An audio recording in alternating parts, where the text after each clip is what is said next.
Almost a year ago, I made a video showing you how you can make any camera look more professional and cinematic, but I shot that video with an expensive camera, a $5,000 setup, and some of you gave me a hard time about that in the comments, but it's fine, I totally deserved it. But that's why today I want to redeem myself. Same video, but different.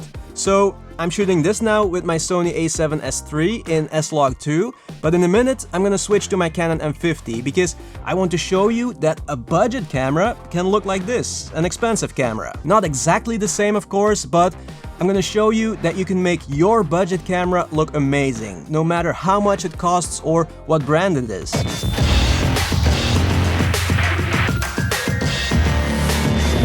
Okay, so I switched to my Canon M50 and we're gonna build our image from the ground up. That's why it looks so dark right now, because there's only one light source, my Godox SL60W at a 45-degree angle. That's the key light, the main light. And I'll put a link to all the gear that I use in the description. Now, the key light, the main light, can of course also be a window, but then you'll have a lot less control over the amount of light and the color of the light. Sunny days, cloudy days, you know? But it's all up to you, whatever you want to use. But this is the base. One key light, 45-degree angle, that's it. And then, of course, we have camera settings. And I've said it many times before, but I'm gonna say it again.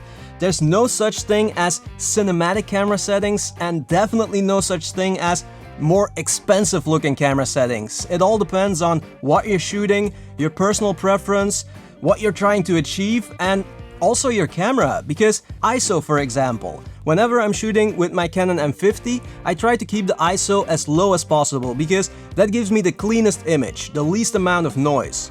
But when I'm shooting with my Sony a7S III and a specific color profile called S-Log, then the base ISO is 640. So 640 is the best performing ISO for that color profile. Lower is not always better. Now, for budget cameras, usually lower is better, but not always, so just check your manual. Right now, my Canon M50 is set at ISO 320. Usually, I try to keep it between 100 and 400. But that's when I want the cleanest possible image. I'm not afraid to go higher. If it's too dark, then I have to go higher. Okay.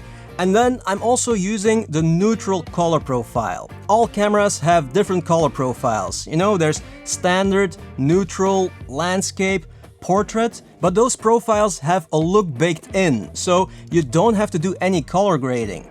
And then there's profiles like S-Log and C-Log, but those are flat profiles, and those profiles need color grading. But if you use one of those, then it's a lot more difficult to get it right, because you have to know how to color grade. Or at least you have to know how to apply a LUT. So if you're just starting out, just use one of the standard color profiles and it'll look great. Okay, and then we have shutter speed and frame rate. Now, look, there are so many different opinions. I'm just gonna tell you what my preferred settings are, what I think looks the most cinematic and the most beautiful, I guess. Frame rate, 24 or 25 frames per second, and then shutter speed, always double the frame rate. So in this case, 1/50th. And that's really important. It's like a rule of thumb to make your videos look as natural as possible. Shutter speed, always double the frame rate. Easy to remember. And it can go wrong. The higher frame rates, I only use those when I want to shoot in slow motion. And that's it. Now, some people like to shoot in 30 frames per second when they're shooting for YouTube because it makes some shots look smoother, especially panning shots or shots with a lot of movement. And it's true, it's because YouTube and laptop screens, phone screens are 60 Hz.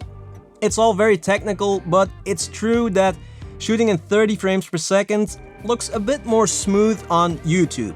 For some shots, not all shots. You can give it a try, but remember that if you shoot in 30 frames per second and a shutter speed of 1/60th of a second, then it will slightly change the look of your image. It doesn't look exactly the same as 24 frames per second and a shutter of 1/50th. Okay, so what do we have now? ISO 320, a neutral color profile, shutter speed 1/50th of a second, and then frame rate 24 or 25 frames per second. And I wouldn't mess too much with those settings. ISO, maybe if you really have to, if you don't have control over the lights, for example, you know, but try not to mess with them too much. In a situation like this, of course. But then the next setting is very important. It's a creative setting, and you should play around with it to see what the difference is. It's aperture. Use a low number to get a blurry background and a high number to get more of the background in focus. Now, the higher the number is, the more light you'll need. So that means increasing the ISO or the output of your lights. Always keep that in mind. I like a blurry background, so for now I'm gonna set the aperture to the lowest number possible, 2.0. And as you can see now, it's overexposed. That's because I'm using a low aperture number. A low number means that the opening in the lens is bigger, more light comes in, so I need less light from my lights.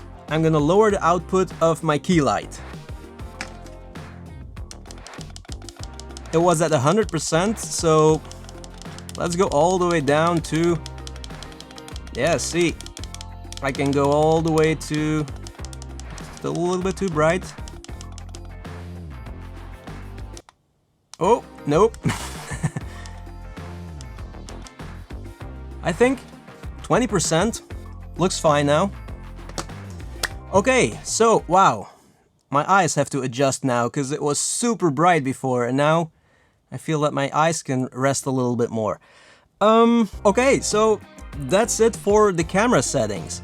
And the camera settings are not as important as what comes next, lighting. Because right now I'm using all the right camera settings and it still looks like poop, right? I mean, it does. So the problem right now is that the background is way too dark, there's nothing there, it's a black hole. The solution? Pretty simple, put lights in the background. I like blue lights, but of course that's very subjective. You can use any color light you want. I usually have two lights in the background. There's one right behind me to light the wall, and then there's another one here somewhere to give that part of the wall a different shade of blue. So I'm using colored light to give that white wall a different color. Let me turn them on.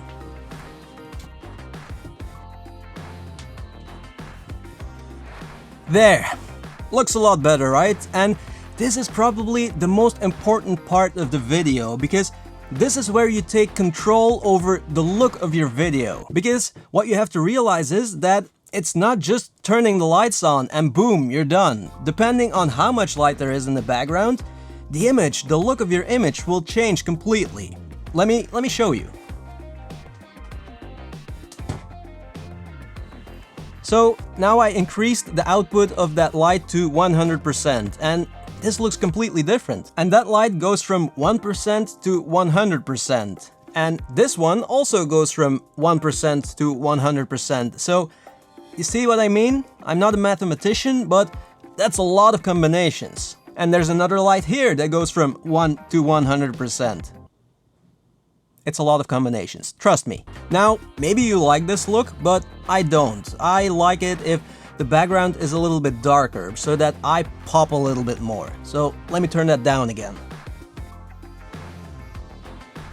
Something like this. But guys, I can't stress it enough, this is really, really important, because a lot of times when I get asked in the comments about the look of a video, someone trying to get a specific look and they can't get it right, usually it's because they're not playing around enough with the output of the different lights. They just turn the lights on and that's it. But that's not how it works. Even increasing the ISO and then lowering the output of a light to get the same exposure, that changes the look of your image, even if it's exactly the same exposure. So what I want to say is, don't just turn on the lights and think you're done. You have to feel the light and play around with the output. And that's how you create your own image. But okay, so yeah, I'm really starting to like the look of this. The only thing I don't like is that this side of my face is too dark, and also here my shoulder. So what I usually do is I put a kicker light in the background, or a rim light. It's a simple white light, it's behind me, and it puts a little rim of light here on my face, and you also see it on my arm here. If I would be wearing a white t-shirt, then you'd also see it on my t-shirt. It just creates some separation between you and the background. I'll turn it on. See? A little bit of light on my face here, and then Here, my arm also, it's like a thin rim of light. It's very subtle. It's very subtle, but it works. I'm not sure if I'm putting too much here now. You have to be careful that it's not like, you know, a hot spot. But I hope it's okay. Maybe I have to... Yeah, I can't really see it on the small screen, but you know, when you want to do it yourself, just check that it's not like a hot spot. And then one thing that I also do is I put a reflector panel on this side, so it lights up this side of my face a little bit, just to lower the contrast slightly. There we go. You can see it's just a white piece of cardboard. That's it. There. I'm really starting to like the look of this now.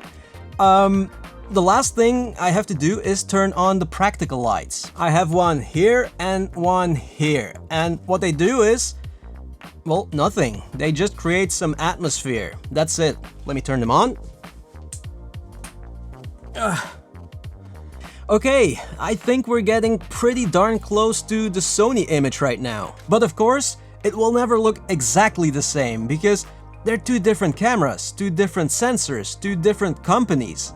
I just wanted to create a similar look. I can't get exactly the same image. You know, if you go pixel peeping, then of course it's not the same. But that was not the point here. I wanted to make my budget camera footage look good.